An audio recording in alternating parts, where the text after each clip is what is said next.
They say small towns are built on routines, on the clink of coffee cups at 6 a.m., on the way old men argue politics outside gas stations, on how the snow piles just high enough each December to make it feel like Christmas without ever really slowing anything down. For me, it was always the bell above the library door. That soft, metallic chime marked the hours of my life more than clocks ever did. I was 24 that winter. I worked the front desk of the town library in Fairbridge, Minnesota, a place so small it didn't even have a traffic light. Just 2 diners, 1 laundromat, and 3 churches. We didn't have much, but it was quiet, safe, predictable, which, for someone like me, was both a comfort and a cage. I showed up every morning 15 minutes before we opened, whether it was raining or snowing, or too cold for the wind to make noise. I'd sweep the salt off the steps, unlock the creaky front door, and brew a pot of coffee no one ever drank except me. Same motions, same books, same town gossip in hushed voices between the shelves. Life passed slowly, like fog rolling over a frozen lake. People often told me I had a peaceful job, and maybe from the outside, it looked that way. But peace isn't always joy. Sometimes it's just the absence of change. I wasn't unhappy, but I wasn't anything. I hadn't traveled. I'd never dated. I hadn't seen the ocean. My life was a series of dog-eared pages with nothing bold enough to underline. I lived alone in a small apartment above an antique store, the kind of place where the floors squeaked and the heater coughed all night. But the rent was cheap, and no one ever knocked on the door unless the owner downstairs needed help carrying boxes. I didn't have family. Foster homes came and went, and I never stuck long enough to be remembered. No birthdays, no holidays, just gaps I learned not to talk about. I read a lot. That was my world. Pages didn't leave. Stories stayed when people didn't, and I had long since decided that this would be enough. No surprises, no risks, no chance of being someone else's regret. That's how I saw life then. A thing to be endured quietly, not lived loudly. But I remember the day he walked in because the wind blew harder than usual. It rattled the window panes and made the trees moan like something old was waking up. And when the door opened, the bell didn't chime. It just clicked once. Soft. Almost shy. He didn't belong in Fairbridge. That much was obvious. But I had no idea then that the moment I looked up from my desk, my life, as quiet, as contained, as safely invisible as it was already starting to unravel, and in its place, something I never expected was being written. He didn't look at me right away. Most people who walk into a small-town library do, either out of curiosity or simple courtesy. But this man, he stepped inside like he already knew the layout, like he'd been there before, maybe long ago, and was checking if the walls still remembered him. He wore a charcoal wool coat, thick and clean, the kind that didn't belong in places where people changed their own oil. His shoes were polished, his hands uncovered, even in the cold. His hair was gray, real gray, not the stylish kind combed back, but still soft around the edges like he hadn't bothered to style it much. He walked slowly, like his body was too tired to match his mind. I tried not to stare, but something about him made the air feel different. Not threatening, just heavier. He wandered the aisles for a while without saying a word. Not aimless, just quiet. Occasionally he'd lift a book, read the jacket, and return it to the shelf without interest. He didn't look at the fiction shelves. He didn't touch the mystery section. He lingered in philosophy, then stopped near biographies. Stood there for a full minute, then he turned and approached the desk. "Do you have anything about legacy?" he asked. His voice was low, scratchy, like a violin string that had been played too long without tuning. "Legacy?" I repeated. He nodded once. "Not the kind about estates and lawyers. The kind people leave behind without knowing if it mattered." I blinked. He wasn't joking. He wasn't smiling either, just watching me gently, but like he was waiting to see if I understood the question. I thought for a moment, then pointed toward the back wall. "There's a small section under essays. Personal reflections. It's not big, but it might be close to what you're looking for." He nodded again, slower this time. Before walking away, he asked one more thing. "If someone's never really been remembered, is it still worth leaving something behind?" I didn't know how to answer that. No one had ever asked me something so quietly devastating. I shrugged, not because I didn't care, but because I didn't want to lie. "I think so," I said. "Even if no one notices at first, it still matters that you tried." His eyes softened. Not quite a smile, but close. Then he disappeared down the aisle, out of sight. He left 20 minutes later with only one book, a weathered collection of essays by hospice nurses titled What We Leave Behind. I watched him go. No library card, no address, just a name scribbled in careful cursive on the checkout slip. Raymond Ellis. I didn't know it then, but that name, it would come back to me in ways I couldn't imagine. And the question he asked? It would haunt me long after the snow melted. 3 days passed. I hadn't thought much about him, not in any loud way. But he stayed with me the way certain sentences do, quietly, underneath everything. If someone's never really been remembered, is it still worth leaving something behind? I found myself replaying that line in the shower, while shelving books, even while heating up soup for dinner. Not because I had an answer, but because the question felt like it was mine too. Then, that Friday evening, something strange happened. I was sitting on the worn-out couch in my apartment, half watching the local news while folding laundry. The anchor's voice was calm, measured, that flat Midwestern cadence made for delivering both weather and tragedy. "And finally tonight," she said, "a name many in the real estate world haven't heard in over a decade." I looked up without meaning to. The screen filled with a grainy photo of a younger man in a tailored suit, shaking hands with city officials.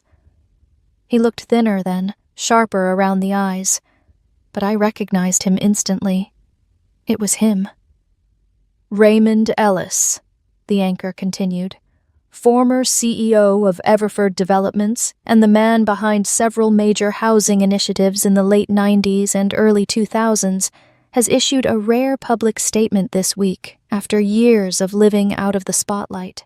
The statement, released through his longtime attorney, confirms that Ellis has been diagnosed with ALS, also known as Lou Gehrig's disease, and has returned to his hometown of Fairbridge, Minnesota, to spend the remainder of his time in quiet reflection. I dropped the shirt in my lap. Fairbridge. He said nothing about being from here, and nothing at all about dying. The broadcast continued with more details: his past projects, his sudden exit from the corporate world 10 years ago, rumors of boardroom betrayals, lawsuits settled quietly. Then came a quote from his statement, and it hit harder than I expected. "I've spent most of my life building things with concrete and capital. Now I'd like to build something that doesn't need walls to last." I muted the TV, sat there in silence. The man who walked into my library asking about legacy, about being remembered, wasn't just passing through. He had come home, to die, and maybe to be seen, one last time, by someone who didn't already know what he used to be. I went back to the library on Monday with a strange restlessness in my chest. like something had been stirred and wouldn't settle. His book sat in the returns bin, same as every other book. No fanfare, no message. Except for one thing. Inside the back cover, on a folded note card, he had written, "Thanks for not answering with a quote. That mattered." R.E. No phone number, no address, just those 9 words. And suddenly, I realized something else. He hadn't come looking for a book. He came to ask a question, and maybe to see if anyone would still bother to answer. I looked out the window that morning as snow started to fall again, soft and steady, and I wondered what kind of man would walk into a library just to find a stranger and ask them how to be remembered. I didn't know it then. But he wasn't done asking. I used to think silence was safety. When I was 8, I learned how to fold my feelings into nothing. In the foster system, nothing got you fed, clothed, and if you were lucky, ignored. Nothing meant no one got mad. Nothing meant you might last longer than 3 weeks. There were 10 houses before I turned 12, each with its own rules. Some had lists taped to the fridge. Some had locks on pantry doors. Some had fists that came faster than words. But they all had one thing in common. You were always temporary. The trick was never getting too comfortable. Never asking for seconds. Never calling anyone Mom unless they told you to, then only in front of guests. At night, I used to lie awake and count the cracks in the ceiling or trace words into my pillowcase with my finger. Sometimes I made up fake birthdays for myself, different months, different cakes, different faces in the room singing to me. They all felt equally imaginary. I never stayed long enough to finish a school year in the same district. By the time I was 16, I'd stopped bringing my backpack home. What was the point? People always say kids are resilient, but that's just a polite way of saying we get used to being forgotten. When I turned 18, I aged out. No party, no speech. Just a garbage bag full of clothes and a list of shelters. I didn't go to any of them. Instead, I found a job shelving books at the Fairbridge Library and lied about my address to get hired. It became the only place where no one asked me where I came from. Books didn't care if I'd never been adopted. They didn't mind that I flinched when people raised their voice, or that I still hoarded granola bars in the back of my sock drawer. They just let me be. That's why Raymond's question hit me so hard. Because no one like me was supposed to leave anything behind. We came in and out of the world like fog through trees, noticed only by what we blocked and how quickly we vanished. But when he asked if it was worth it to try, to leave something, even if no one remembered, he wasn't just asking himself. He was asking me. And deep down, I wanted to know too. People talk about loneliness like it's an event. A breakup, a death, a move, something sudden that knocks the wind out of you. But mine didn't arrive like that. It wasn't a moment. It was a condition. It was brushing my teeth alone every morning and forgetting if I'd said a single word out loud all day. It was finishing dinner and realizing I'd eaten the same thing for 3 years because no one ever asked what I liked. It was walking home past the same porch lights every night and wondering if anyone would notice if I just didn't show up tomorrow. Loneliness, for me, wasn't loud. It was background noise, constant, soft, but always there. I didn't have friends, not really. The other girls I worked with at the library came and went, college students doing part-time shifts before they moved on to lives in bigger cities with warmer winters.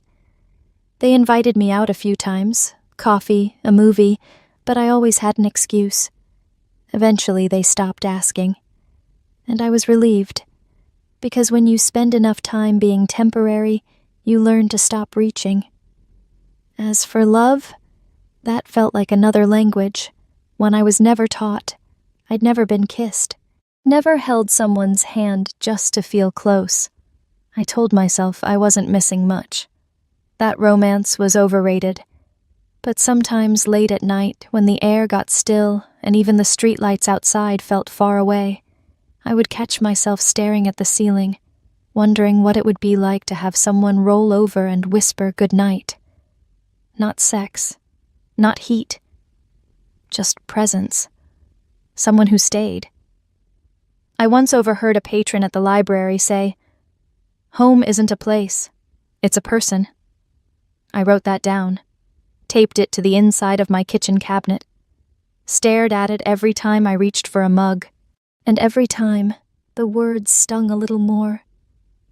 Because I didn't have a person. I didn't have a home. Just this small apartment, this quiet job, and the books that never asked me to be anyone but who I was. That's why Raymond's visit shook something loose in me. Not because he was dying or mysterious or once famous, but because he looked at me like I wasn't invisible. He spoke to me like I mattered, like my thoughts weren't just page fillers in someone else's story. And more than that, he had asked a question I had buried so deep. I didn't know I still needed the answer. Maybe that's why I started looking out the window more, checking the sidewalk to see if he'd come back. I didn't know what I'd say if he did. But for the first time in a long time, I wanted to find out. The second time I saw him, he didn't speak right away. He came in just as the wind picked up, coat collar turned against the cold, snowflakes clinging to his sleeves like he hadn't bothered to brush them off. He looked tired, but not in the way old men look tired. This was something else. He moved slower. His hands shook slightly as he placed the book in the return slot. What We Leave Behind. I expected him to leave right after, but he didn't. He stood near the front desk, looking at the community bulletin board, though I could tell he wasn't reading any of it. Eventually, I said, "Find what you were looking for?" He turned. There was something new in his face, a weight, a kind of quiet that didn't come from silence, but from having held your tongue for too many years. "I'm not sure yet," he said. "But that book, it made me think about what it means to be remembered for something other than what you built." I nodded, not out of politeness, but because I knew exactly what he meant. He gestured toward the chairs by the front windows. "Do people sit there, or is that just decoration?" That was how our first real conversation started. We sat for almost half an hour, not saying much, just sipping coffee from paper cups I kept in a drawer for the occasional long shift. He asked about the library. I told him it was the only place in town that didn't expect me to smile all the time. He didn't laugh, but he did say, "Sounds like a good reason to stay." I asked about him, lightly, careful not to cross a line. He said he left a long career behind, said he was tired of being seen as a headline, said he didn't miss the buildings he owned, just the people he never got to know outside of meetings. That's when it hit me. We were the same, in opposite directions. I had no one because no one ever chose me. He had no one because he chose everything else first. Both of us, empty in different ways, but still hoping somehow that there might be time to fill the space. He didn't say goodbye when he left, just nodded and stepped out into the snow. But I remember sitting in that chair long after he was gone, staring out the frosted window, wondering if people like us ever find each other by accident, or because deep down, we're looking for someone carrying the same kind of quiet. It was a Tuesday. I remember that because the library always smelled like old carpet and lemon polish on Tuesdays. The janitor came every Monday night, and by the next morning, everything still held the scent of being freshly touched. I was stacking a cart with returns when I saw him again. Raymond. This time, he wasn't wearing a coat, just a thick gray sweater that looked hand-knit, the sleeves slightly too long for his arms. He looked older than he had the week before, paler, a little less steady on his feet. He didn't go to the shelves, didn't ask for a book. He just walked straight to the desk and said, "Are you free for 15 minutes?" There was no expectation in his tone, no assumption I'd say yes. He asked it like someone who knew time wasn't something he could afford to waste, but still wanted to ask properly. I checked the clock. It was dead quiet. No patrons, no deliveries, no meetings. I nodded. "Sure." He smiled barely and motioned toward the front door. I followed him across the street to a small cafe I'd never gone into. The kind of place with only 4 tables, faded menu boards, and a bell that rang louder than it needed to. We sat by the window. He didn't order food, just tea, for both of us. "Chamomile," he said. "Nothing fancy. I find that helps." I didn't ask what that meant. Not yet. We sat in silence for a few minutes, the kind that would have been awkward with anyone else, but not with him. Raymond had a way of making stillness feel full. Eventually, he spoke. "I left this town when I was 22. Told myself I'd never come back unless I had something to show for it." I looked at him. He was staring at the steam rising from his cup. "Turns out, the things I built weren't the things that matter when you know you're running out of time." He wasn't dramatic. He didn't sigh or gesture or try to impress me with regrets. He just stated it like a man naming a truth he'd fought long enough to finally accept. "I've been thinking about what's left, what I'm leaving behind." He paused, then glanced at me. "That's why I came to the library that day." I didn't say anything. Didn't have to. He gave a small nod, almost grateful. Like silence real, listening silence was what he'd needed more than answers. And I realized, in that quiet room with the chipped mugs and the humming radiator, that I wanted to know more. Not about what he built, but about what he'd lost. We met for tea a second time, then a third. Always the same cafe, always chamomile. He never asked anything personal, never pried.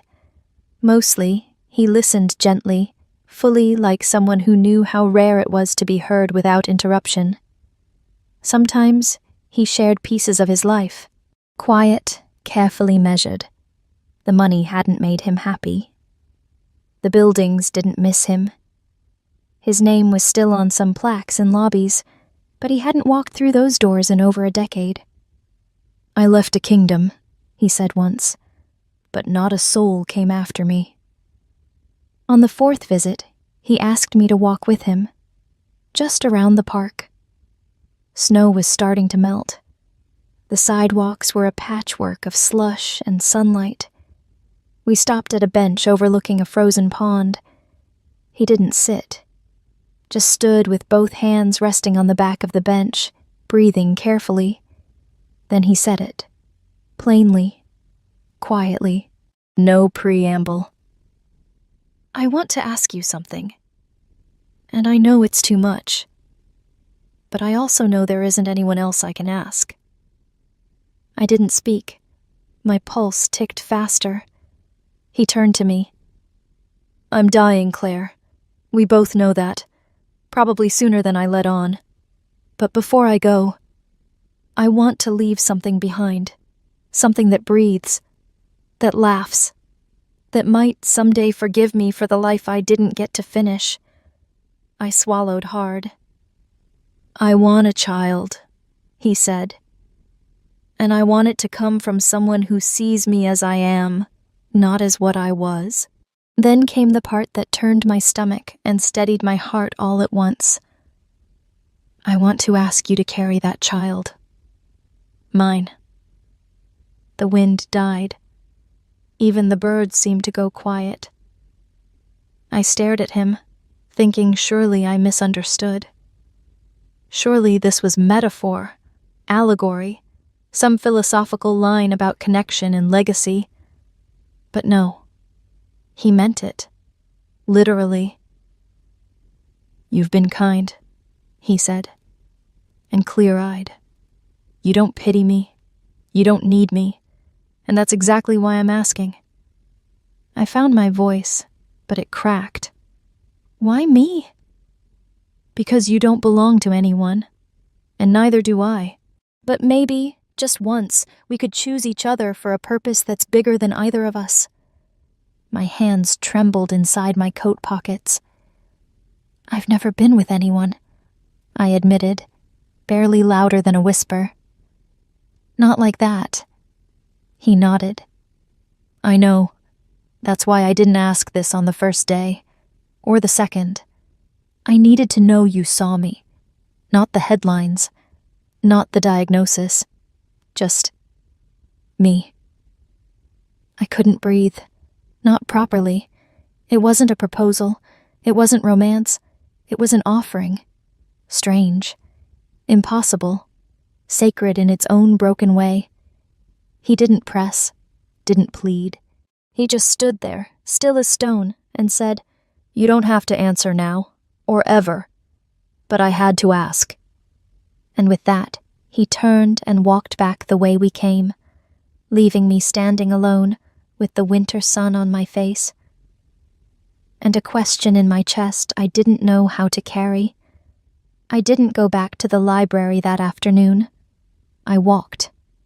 Nowhere in particular, just around the edges of town, past shuttered stores and pickup trucks covered in salt, past the diner where nobody ever sat alone without drawing stares. The cold seeped through my boots and bit at my fingers, but I didn't care. His words kept circling in my head like birds that couldn't find a place to land. A child. Mine. With you. I said them to myself silently, trying them on like shoes that didn't fit, but still hurt to take off. By the time I got home, my legs ached and my cheeks were raw from the wind. I stood in my kitchen for 10 minutes without turning the light on, just staring at the taped-up quote inside my cabinet. Home isn't a place, it's a person. I made tea but didn't drink it. I sat on the floor with my knees pulled to my chest and tried to sort through the 1,000 questions clawing at my brain. Was he using me? Was I flattered? Offended? Confused? Was it wrong to even be considering this? I wasn't afraid of pregnancy. Not really. I wasn't even afraid of people talking, because who would talk about me? What I feared was what this would make me. Would I become someone I didn't recognize? Would I regret saying yes? Or worse, regret saying no? I kept going back to the way he looked at me when he asked, not like a man begging for anything, more like someone offering his final card, not because it would win him the game, but because he didn't want to die without playing it. It wasn't lust. It wasn't manipulation. It felt strangely like trust. And in a life where no one had ever asked me to carry anything that mattered, this felt enormous. Terrifying. Sacred. Like someone had handed me a glass heart and said, This is all I have left. Keep it safe. I didn't sleep. I lay awake until the sky shifted from black to blue, until the radiator hissed and the birds made their first half-hearted songs through the frost-bitten trees. And when morning came, I still didn't have an answer. Just the growing realization that whatever I chose, it would change everything. I didn't call, didn't write, didn't give him any warning, just showed up. His cabin sat at the edge of town, past the frozen creek and a narrow dirt road no plow ever seemed to reach. I walked the last 100 yards on foot, boots sinking into snow up to my ankles, breath fogging in short, nervous bursts. It was smaller than I imagined. Not the kind of place a man like him should have ended up in. Weathered siding, one crooked window box, and a woodpile stacked with precision that felt almost ritualistic. I hesitated on the porch, raised my hand to knock, lowered it, then raised it again. Before I could touch the door, it creaked open. He stood there in a flannel shirt and knit cap, surprise flickering across his face before softening into something else. Not joy, not relief, just a quiet understanding. "You came," he said simply. I nodded. He stepped aside, letting me pass. Inside, the air smelled faintly of cedar and chamomile, like he'd boiled tea for no one all morning. There was a fire going in the corner stove, and books stacked everywhere, in neat, deliberate towers. No TV, no photos, just stillness. He didn't ask why I came, and I didn't offer a reason, because if he needed to ask, maybe I wasn't ready after all. We stood there for a long beat, surrounded by walls that had seen more silence than conversation. Then I slipped off my coat and said, "It's warm in here." And what I meant was, I'm staying. He made tea, not because we needed it, but maybe because neither of us knew what to do with our hands. We sat at the small kitchen table, steam rising between us like a third presence in the room. The only sound was the soft crackle from the fire and the distant groan of trees shifting in the wind outside. He didn't ask if I was sure. He didn't ask anything at all. And somehow, that made me trust him more. When I finished my tea, I looked at him. His hands rested on the mug, knuckles pale, fingers still as stone. There was no hunger in his eyes, just reverence, like he was waiting not for permission, but for a moment that felt real. He stood slowly, his joints stiff, and extended his hand, not in assumption, but in offering. I took it. He led me to the bedroom with care, like we were stepping into a place not meant to be disturbed. It wasn't romantic. It wasn't seductive. It was simple, sparse. The sheets were clean, a blanket folded with military precision at the foot of the bed. When we lay down, it wasn't rushed. He touched my hand first, just held it, as if to say, "We're here together now. Nothing more needs to happen until you're ready." And I was. Not because I fully understood, but because I didn't want to be untouched by life anymore.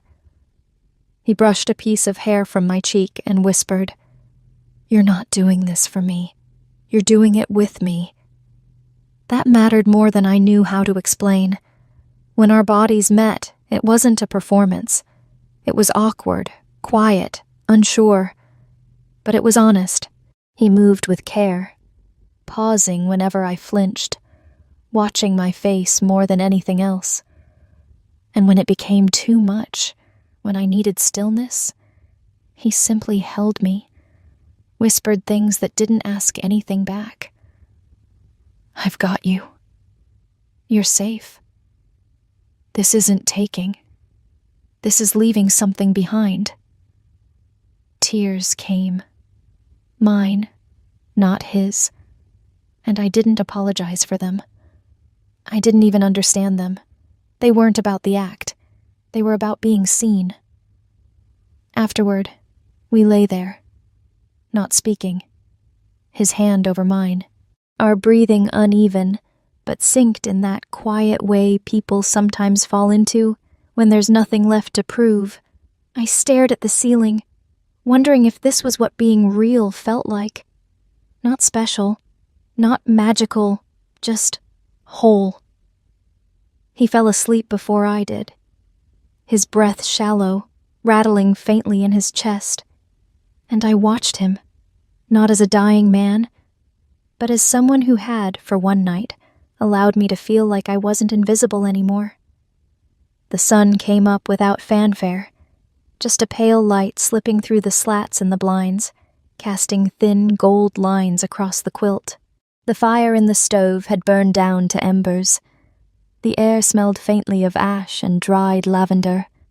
I was already awake when he stirred beside me. Neither of us said anything. He blinked a few times, then turned to look at me. His face was soft-creased by sleep, framed by the kind of silence that didn't ask questions. I sat up slowly, pulling the blanket with me. There were no words. No, was it okay? No, what now? Just the gentle sound of the kettle starting to hiss on the stove and the low creak of old floorboards under bare feet. I got dressed in the same clothes I came in, buttoned my coat, pulled on my boots. I could feel his eyes on me, but not in a way that asked me to stay. Just witnessed.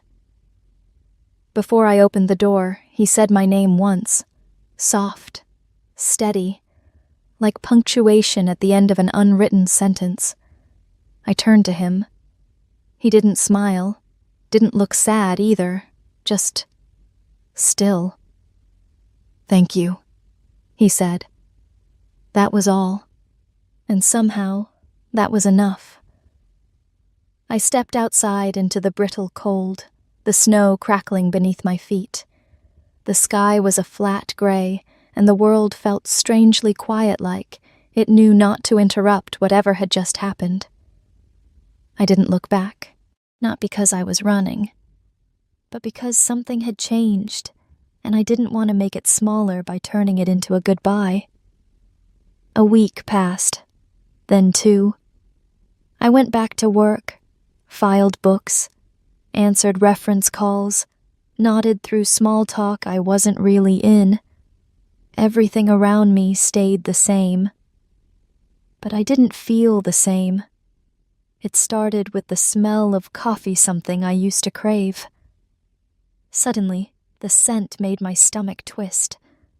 Then came the headaches, the kind that lingered behind the eyes, like my body was holding a secret it wasn't ready to tell me yet. I brushed it off at first. Stress, weather, a flu that hadn't landed fully. But deep down, I knew. Not with certainty, not with proof.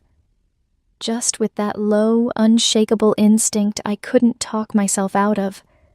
Something inside me was growing. Quiet, invisible, real.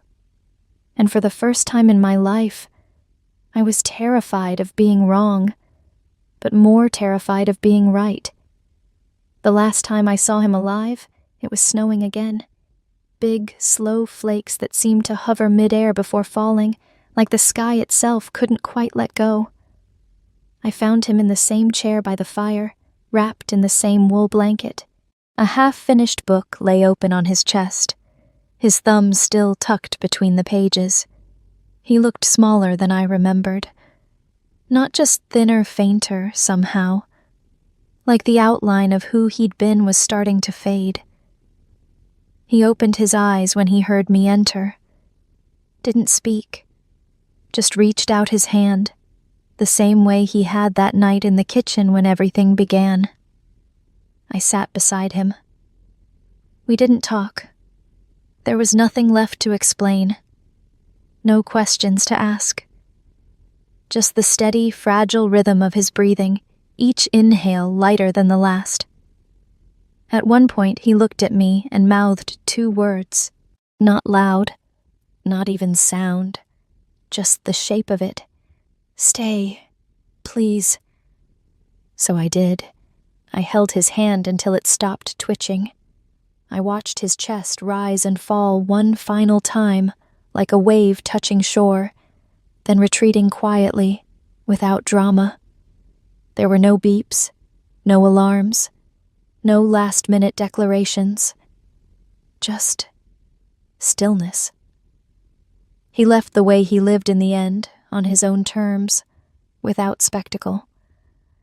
And I stayed long after the fire burned down, holding his hand, not because he needed me to, but because for once in my life, I wanted to be the person who stayed. The days after his death moved strangely, not fast, not slow, just sideways. People in town whispered about it, about the old man who came back to die, about how no one really knew where his money went or who got what. but no one asked me anything, and I didn't volunteer. The funeral was small. Closed casket. No eulogy. I was the only one who brought flowers. I went back to work, filed books, smiled when expected. Numb in a way I couldn't explain, like I'd been wrapped in cotton and dropped into someone else's life. Then came the nausea. The kind that doesn't ask permission. The kind that blooms slowly and lingers like smoke. At first I blamed the stress, the weather, grief. But when my body kept shifting in ways I couldn't ignore, tightness in my chest, a different weight in my hips, that sharp, quiet awareness in my core, I knew. I bought the test on a Tuesday, took it on a Wednesday morning before the sun came up, in the cramped bathroom of my apartment, while the radiator rattled like it was trying to warn me. I didn't pace, didn't shake. I just sat on the edge of the tub and stared at the tiny plastic stick on the counter. One line appeared quickly, then the second. Faint, but steady, like it had been waiting there all along. 2 red lines. That was it. No sound, no angel choir, just color. I didn't cry, didn't smile. I just breathed. Long and slow, like I was filling my lungs for the first time in years. It wasn't fear I felt. Not really. It was something deeper, something older than language. I laid my hand over my stomach, flat and quiet, and whispered, "Okay." Not because I understood, not because I was ready, but because for the first time in my life, I wasn't empty, and because somehow, in the most improbable way, he had stayed. It came in a plain envelope. No return address, no logo, just my name, Claire written in his careful, slightly crooked handwriting, the kind that belongs to men who used to sign checks but haven't held a pen steadily in years. I found it tucked inside the front cover of What We Leave Behind, the very book he checked out the first day we met. The librarian in me noticed the symmetry. The woman in me felt her chest tighten before she even opened it. The paper was thick, real stationery, the kind reserved for important things, births, deaths, or regrets that couldn't be spoken aloud. There weren't many lines. Raymond never wasted words. "Claire, if you're reading this, it means I'm gone, and you stayed. That means more than I could ever explain.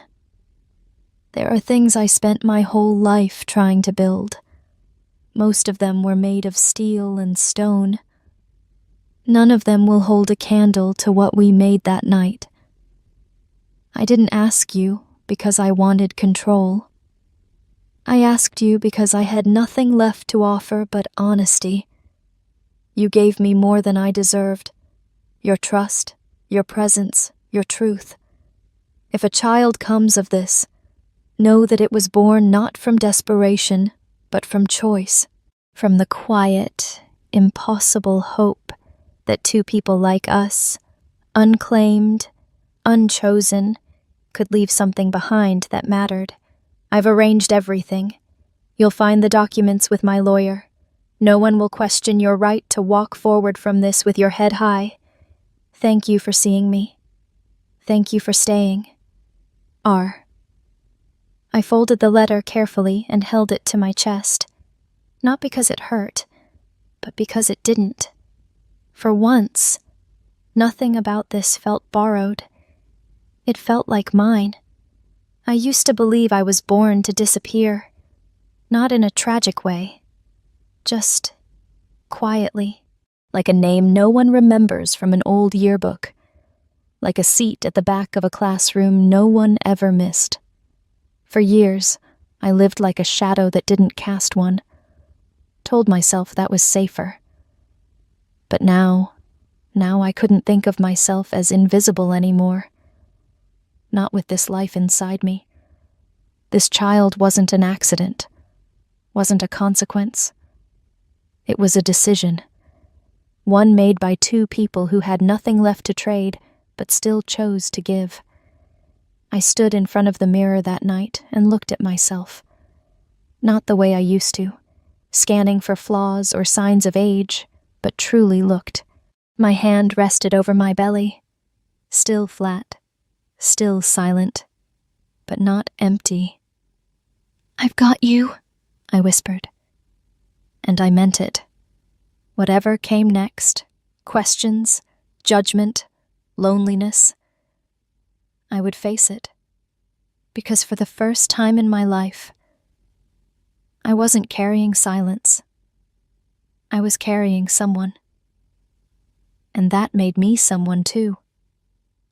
It started with a phone call I let go to voicemail, then another, then a knock on my apartment door I didn't answer.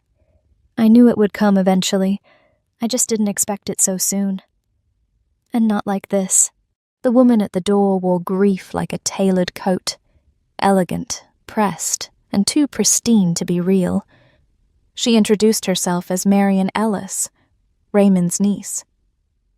"I'm the only family he had left," she said, without waiting for me to speak. "And I find it hard to believe he spent his final months with someone like you. Someone like me." She said it with a smile, but it stung worse than a slap. Behind her were two men in suits, lawyers, or something close enough. One carried a file. The other held a voice recorder like we were in an interrogation room instead of a hallway that still smelled like boiled radiator water. "We're here to clarify a few things," one of them said. They didn't sit, didn't drink the tea I offered. They only wanted answers, fast, clean, and preferably ones that matched their narrative. They asked how I met him, why he would leave anything to me, if I had any proof of what happened between us. I told them about the letter. They asked if I forged it. I told them about the nights, the conversations, the truth. They said I was manipulating a dying man. I showed them the sonogram. Marion's face went pale, but not from shock, from rage. "This is a setup," she snapped. "You're using a pregnancy to extort the estate. There's no way he would have done this willingly." "He did," I said calmly. "And he left it in writing. You were never there. I was." The room fell quiet, but I could feel it, that slow, coiling heat of being disbelieved, of being reduced to nothing more than a girl with a sad story and an agenda. They didn't shout. They didn't threaten. They just left behind a business card and a warning. "There will be a legal review. And if you're lying, Ms. Lawson, it won't end quietly." The door shut. Their footsteps faded, and I stood there, alone again. But this time, I wasn't empty. I looked at the sonogram still in my hand. Let them talk. Let them dig. I didn't need to convince anyone I was telling the truth, because the truth was growing inside me, heartbeat by heartbeat. 3 days later, I got a letter. Not an email, not a voicemail. An actual letter-heavy paper, dark blue ink, signed in clean, deliberate cursive. Gregory H. Alcott, attorney at law, Raymond's lawyer. He asked to meet. Neutral location. Public. Polite tone, but with a weight behind it that told me this wasn't just formality. We met at the same cafe where Raymond and I once sat. Chamomile tea, 2 cups. He was older than I expected. Gray beard, wool scarf, glasses that kept sliding down his nose. He didn't waste time on small talk. He pulled out a manila envelope and placed it between us. "I knew Raymond for 23 years, he said. "I've never seen him write a letter by hand. Until you." I kept my hands in my lap, unsure whether this was accusation or acknowledgement. "He trusted very few people," Gregory went on. "But in the last weeks of his life he made several choices that surprised me, including updating his will, quietly, without involving the family. I said nothing, just listened. "I read the letter he left you," he said. "It wasn't for legal defense. It was for you. But he gave me permission to confirm its authenticity if needed." My eyes stung. I blinked fast. "He also left me instructions," Gregory added. "If anyone, especially family, challenged your story, I was to represent your interests. Personally." I looked up, finally meeting his gaze. "Why?" I asked. My voice cracked. Gregory smiled, small, tired, but genuine. "Because in 30 years of law, I've watched men die with money, land, and legacies no one cared about. Raymond. He didn't want to leave behind another building. He wanted to leave behind a choice. One decent, human choice." I exhaled, something inside me loosening for the first time in days. "You believe me?" I whispered. "I do," he said simply. And more importantly, he did. He pushed the envelope toward me. "Inside is everything you'll need if the family comes back. But more than that, there's a handwritten note to the court. He wanted the world to know this child wasn't an accident. It was his decision." I nodded, throat tight, unable to speak. As he stood to leave, he said one last thing. "You're not alone in this. Not anymore." And for the first time since Raymond died, I believed it. It didn't take long. 2 weeks after Gregory's visit, I was served official papers, a thick envelope with bold type and cold language, petition to challenge the will of Raymond Ellis, claim, undue influence, fraud, mental incapacity. They wanted everything revoked. The child dismissed as fiction. Me, erased as a footnote in a life they never showed up for. I sat on the floor of my apartment, back against the fridge, fingers trembling as I held the papers. It felt like being dragged out of my own story and dropped into theirs. A story where I was the villain, the manipulator, the liar. But I wasn't alone this time. Gregory filed a response within 48 hours. He'd seen this before families who mourned the money, not the man. He wasn't just my lawyer now.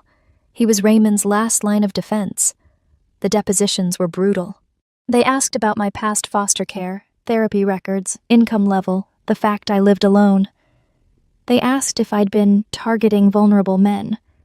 They called me naive, then too calculating, too poor to say no, too clever to be trusted. I answered every question. Calm, direct, no apologies. Gregory told me later I reminded him of Raymond in those moments, clear-eyed and unshakable when it mattered most. They submitted expert testimony, trying to claim Raymond wasn't of sound mind when he updated the will. But we had letters, medical records, witnesses who saw him at the library, sharp and deliberate. We even had the cafe owner who remembered us coming in every week, always together, always quiet, always present. What they didn't have was him, and what they couldn't undo was the truth he left behind. Still, it dragged on. 4 months, then 6. Hearing after hearing. Legal language stacking up like bricks between me and peace. But I never wavered, because every morning I felt the life growing inside me. Kicks, turns, the ripple of something real just beneath the skin.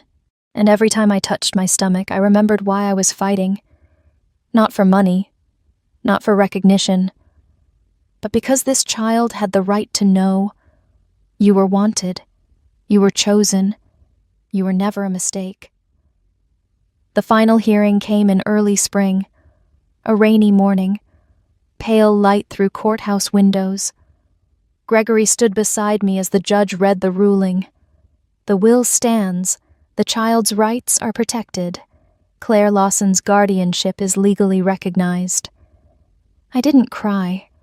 I just let out a breath I'd been holding since the moment I said yes to Raymond in that quiet cabin.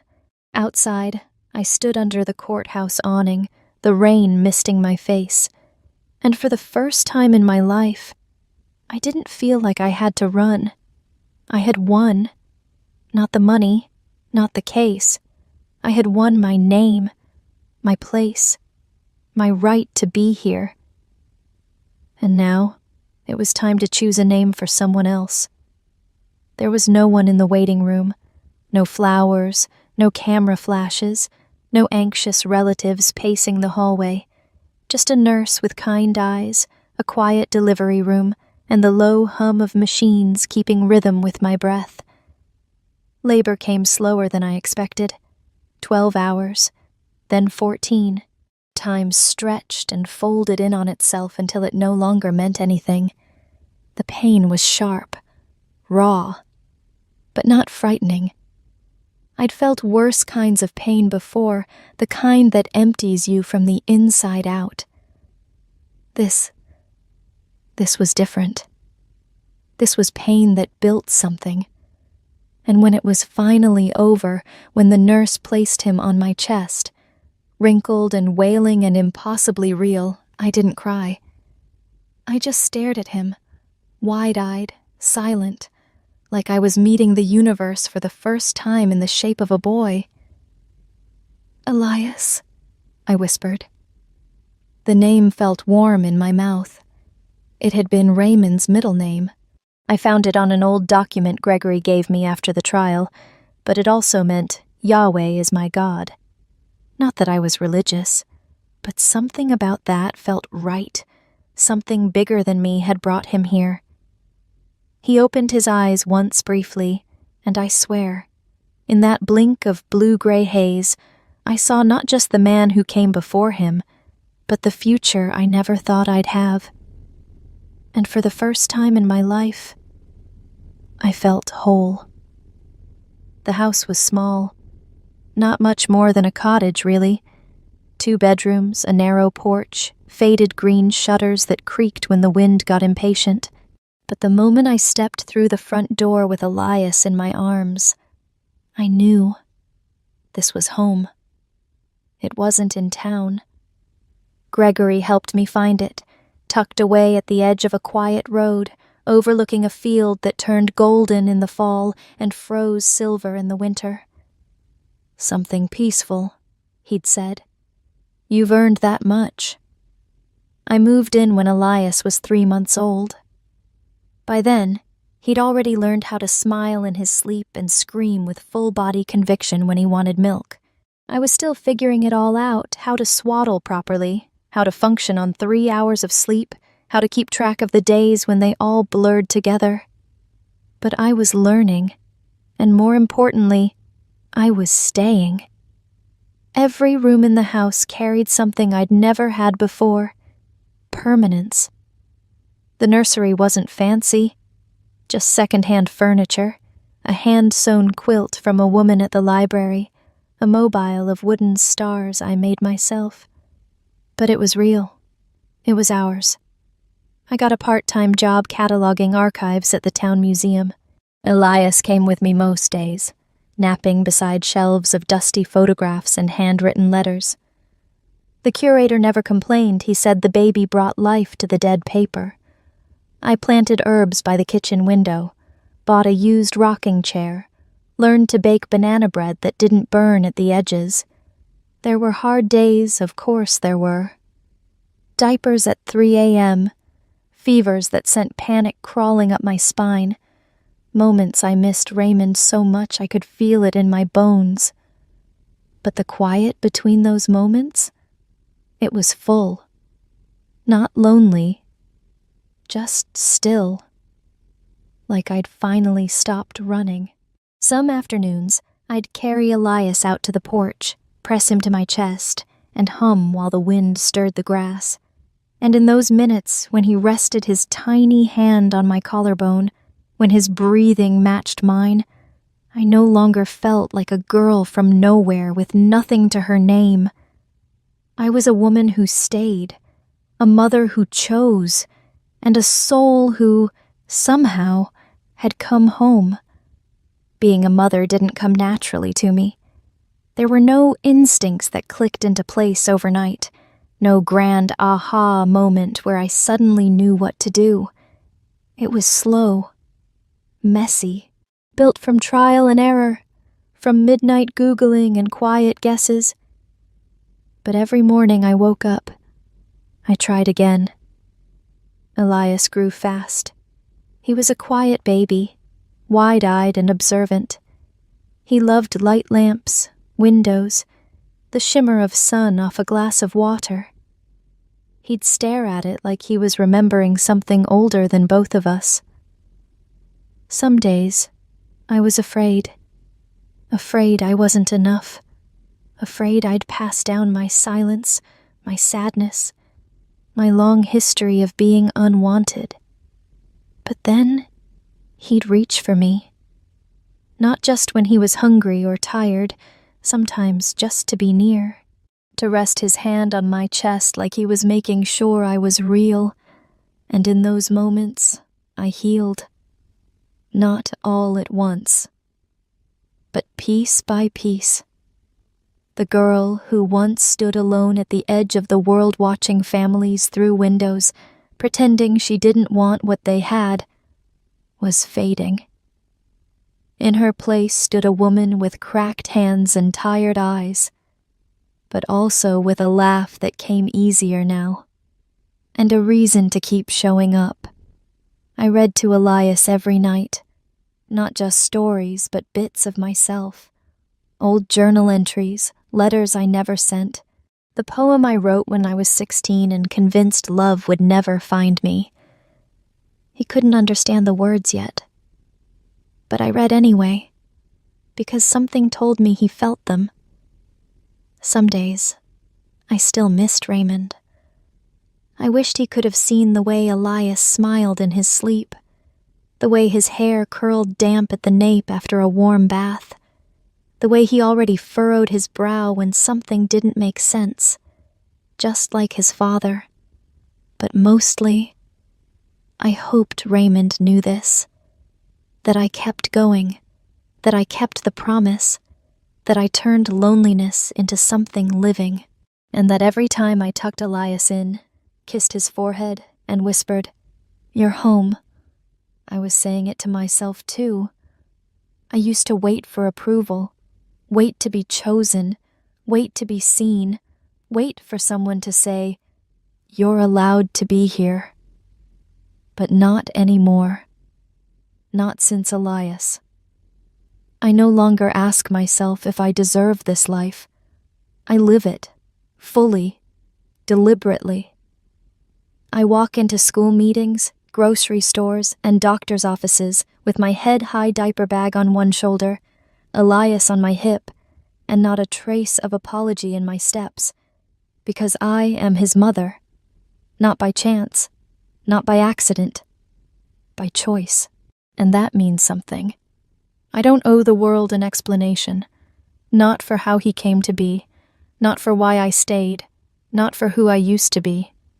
He is mine, and I am his, and for the first time in my life, I don't need anyone's permission to belong. It had been almost 2 years. The stone was simple. Just his name, Raymond Ellis. No titles, no quotes. Just the years that marked his entrance and exit. I stood there in the quiet morning, Elias on my hip, still blinking the sleep from his eyes. The cemetery was mostly empty, just wind through bare trees and a squirrel darting between headstones. I laid a single white tulip at the base of the marker. "Hey," I whispered. It felt strange, talking aloud to stone, but I knew he was here. Not in a mystical sense, just in the weight I felt in my chest, in the way the wind stilled for a moment like it was listening. Elias reached out, touching the edge of the stone with his small hand. He didn't know what this place meant. Not yet. But one day, I'd tell him. I pulled a folded envelope from my coat pocket. It was worn soft at the corners. Raymond's letter. The one he left me. I hadn't read it in months, but somehow, I'd memorized every word. I read it again now, aloud. Each sentence landed differently than before, because now I understood them not as promises, but as truths he had fulfilled. When I finished, I crouched beside Elias. "This is where your father rests," I said gently. "He didn't raise you. He didn't get the chance. But he gave you life. And he gave me you." The boy looked at me, then back at the stone. He didn't speak, just leaned his head against my shoulder, soft and sure. And in that moment, I felt something shift. Not grief, not regret, just peace. A quiet, steady knowing that we were exactly where we were meant to be. Before we left, I whispered 2 final words, barely louder than breath. "Thank you." Then I stood up, took Elias's hand, and together we walked away. Not away from Raymond, but forward into the life he helped us build. I used to think the greatest tragedy of my life was not being wanted. Years of moving through foster homes, blank spaces on emergency contact forms, birthdays no one remembered. All of it stitched a quiet belief into me that I was forgettable, disposable, temporary. But I was wrong, because now I look at my son, eyes full of wonder, mouth stained with berries, fingers constantly exploring the corners of a world I once feared, and I realize I was never meant to be forgotten. I was just waiting to arrive at the place I belonged, and that place was him. There are still hard days, bills, loneliness, nights when I wish I could pick up the phone and hear Raymond's voice, even just once. But there's not a single part of me that regrets the choice I made. Not the fear, not the judgment, not the solitude. Because what I got in return wasn't just a child. It was a reason to plant roots instead of run. A reason to soften my voice, to cook dinner even when I'm tired, to open the curtains and let the light in. Not for me, but so Elias can see the world start in gold. Raymond didn't leave me a fortune. He left me something harder to hold, but impossible to forget. A moment of faith. He believed in me when I was still learning how to believe in myself. That was his real gift. Not the letter, not the legal protection. It was that look in his eyes when he said, "You don't pity me. That's why I'm asking." He saw me, really saw me, and that gave me the courage to step into a life I didn't think I was allowed to want. So now, when Elias asks me, as I know he someday will, "Mom, was it hard?" I'll tell him the truth. Yes, but it was also the first thing I ever did that felt exactly right. And that's enough for me. There was a time I believed I'd leave no trace behind, no wedding photo in a dusty box, no frame degree, no recipe passed down, no memory that started with, "Remember when Claire?" I thought I'd be a name in a forgotten file, a bed in a group home someone else would sleep in next week. But today, I watched Elias run across our front yard, barefoot, wild-haired, yelling at clouds, and I knew I'd been wrong all along. I have left something behind, and it's beautiful. Not perfect, not easy, but true. Every book I shelved at the library, every box I unpacked in this little house, every night I held Elias through a fever or a bad dream. They've become part of something bigger than memory. They've become a life. I may never be written about in a history book. I'll probably never be quoted or studied or remembered beyond a few faces. But when Elias laughs, when he reaches for me, when he calls this place home without question, that's the echo I've left in the world. And it's enough. I didn't become a mother through a plan, or a marriage, or a miracle. It happened because a man with nothing left to lose looked at me and saw something worth trusting. Raymond Ellis is gone. But because of him, I stayed. I rooted. I grew. There are photos of him now on Elias's shelf. Not many, but enough. Sometimes Elias asks, "Is that my dad?" And I say, "Yes, that's the man who helped you get here." He never asks more. He doesn't have to, because love doesn't always need an explanation. Sometimes it just needs a place to land. I used to walk this world quietly, head down, voice soft, trying not to take up too much space. Now, I laugh loud in my kitchen. I sing off-key in the car. I write Elias birthday letters every year and sign them, "Mom, who never stopped choosing you."